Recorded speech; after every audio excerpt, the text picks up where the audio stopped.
A low-carb diet avoids carbs, which are typically found in sugary foods, pasta, and bread. Instead of carbohydrates, you'd consume protein-rich whole meals and veggies.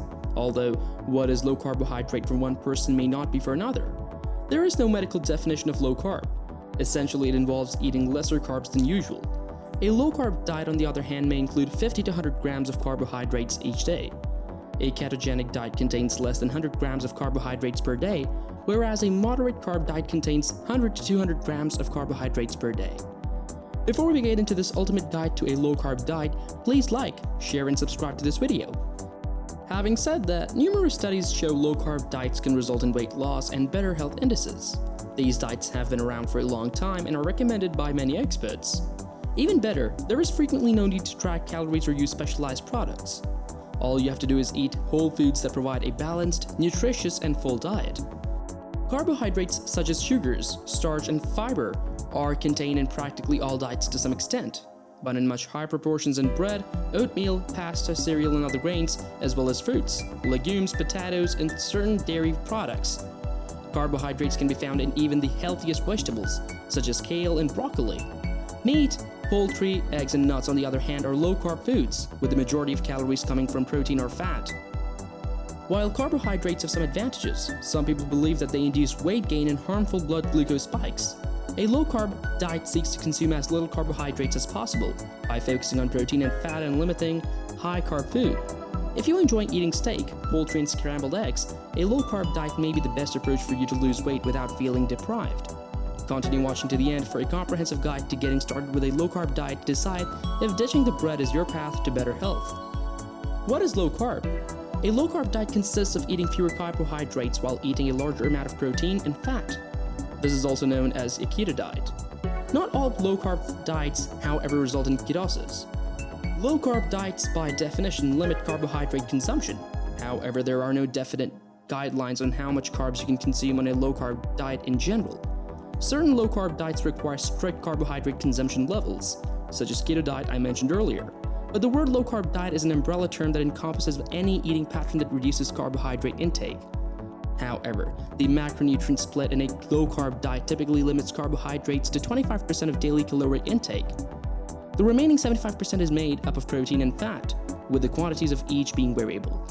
We've been told for decades that fat is bad for our health. Meanwhile, store shelves were filled with low-fat diet goods that were often high in sugar. This linked with the start of the obesity epidemic and in reality was probably a big mistake. While the abundance of low-fat products does not have caution, it is evident that the low-fat message did not prevent the rise in obesity and may have contributed to it. According to new research, there is little reason to be afraid of natural fats. Instead, you don't have to be afraid of fat on a low-carb diet.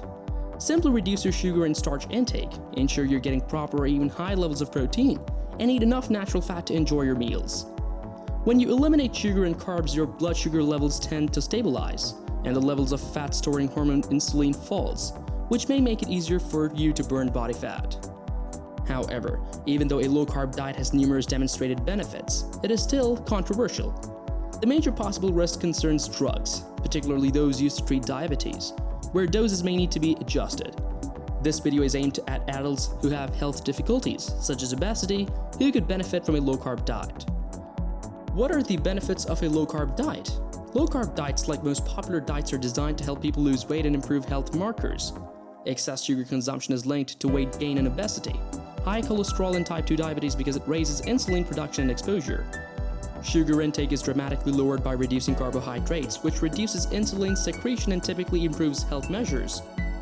Furthermore, many people lose significant weight after beginning a low-carb diet, with some experiencing lesser cravings, easier satiety, and less temptation to binge. Additionally, because high-carb items like potato chips, pretzels, crackers, spaghetti, cookies, or even fruit are more readily available and simple to consume mindlessly. Adopting a low-carb diet can lower the availability of binge-able foods and their accessibility, and thus calorie intake by default. Those suffering from insulin resistance, metabolic syndrome, or type 2 diabetes frequently report improved blood sugar control after using a low-carb diet. What drinks are good on a low-carb diet? Water is great, and so is coffee or tea.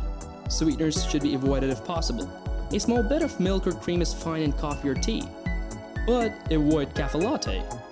So what foods are not permitted on a low-carb diet? The low-carb diet's guiding philosophy is to limit everything sweet, starchy, or high in carbohydrates.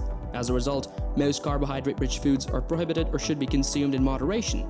Again, the idea is to consume no more than 25% of your daily caloric intake from carbohydrates, with the majority of those carbs being high fiber, complex carbohydrates rather than sweets. Let's take a brief look at the essential foods to eat and those to avoid when following a low-carb diet. Meat, fish, eggs, and vegetables are grown above ground, and natural fats such as butter are all okay. Avoid sugar and starchy foods such as bread, pasta, rice, beans, and potatoes. In addition, eat when you're hungry and stop when you're full. It really can be that simple. There is no need to track calories or weigh your meals. How can cutting carbs help with weight loss and blood sugar management? Although a low-carb diet is most commonly associated with weight loss, it might also benefit some people's health. According to research, women who are obese or have metabolic disorders may do better hormonally on decreased carbs, with other benefits including improved sleep, mental clarity, and higher satiety. Carbohydrate restriction lowers blood sugar and insulin levels, which can be beneficial for some people. Carbohydrates are broken down into glucose, which boosts blood sugar and causes your pancreas to generate insulin, which drives sugar into your cells. Like I said earlier, when you are overweight or obese, your blood sugar rises and your pancreas releases insulin. However, your cells may not respond, causing your pancreas to overproduce insulin. High insulin levels can cause appetite and fat storage. A low-carb diet may, however, help keep your blood sugar in line and your insulin level low, which may aid in weight loss, because doctors frequently advise people with type 2 diabetes to lose weight to improve their blood sugar levels. This technique could both directly and indirectly improve blood sugar glucose levels. Now, what are the benefits and risks of going low-carb? First, the advantages may be realized nearly immediately. According to one research reported in PLOS ONE in October 2016, people who ate 3 low-carb meals of less than 30% carbs each lowered their insulin resistance by more than 30% compared to people who ate higher carb meals of 60% carbs. You can also see the outcomes. In January 2015, the Journal of Nutrition published 2 studies comparing lower carb and low-fat diets, discovering that eating lower carb helped people lose more visceral fat, a form of belly fat that clings to organs and is associated with the disease. A meta-analysis published in the Obesity Review in June 2016 indicated that in obese persons, a low-carb diet reduced fat but no body weight over a year, which is the largest benefits seen in very low-carb diets. However, there is no evidence that a low-carb diet is superior to any other type of diet or that it is healthier in the long run. A study published in the December 2015 issue of Diabetes Therapy found that when it comes to weight loss, a low-carb diet performs no better than other higher-carb diets. And it also does not produce improved glycemic control. Nonetheless, there are other advantages to a low-carb diet, and I'm confident you won't be disappointed. And that brings us to the end of this video. If you find this video useful, please like, share, and do not forget to subscribe. Bye for now.